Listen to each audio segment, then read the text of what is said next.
This is a video of the Applied Neuroscience Incorporated's Brain Surfer program that runs inside of the NeuroGuide software.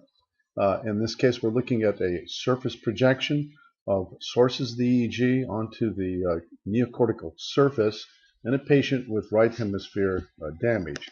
The red colors indicate 2 standard deviations or more of deviant electrical activity with respect to a normal population, age-matched normal population in the dorsal attention network.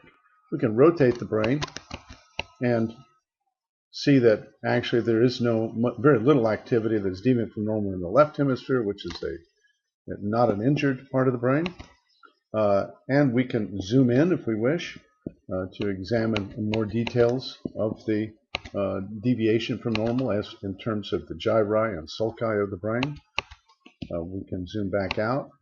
We can also look at the nodes or the Brodmann areas that constitute nodes of the dorsal attention network and examine them in detail. In this case, it's with a 100% transparency. We can make that less transparent by changing it slightly.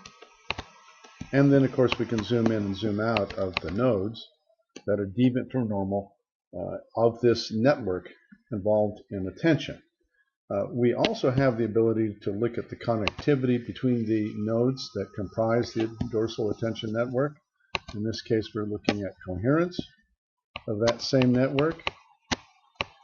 And we can also, of course, zoom in on that network as well and evaluate it in greater detail. The goal here in biofeedback is for the patient to make that network equal to white color, so it's within the range of the normal population and it's not deviant. Here we isolate the dorsal attention network by itself and bring back the brain if we wish, and also then go back to the surface to evaluate again the projection of the sources of the EEG onto the cortical surface.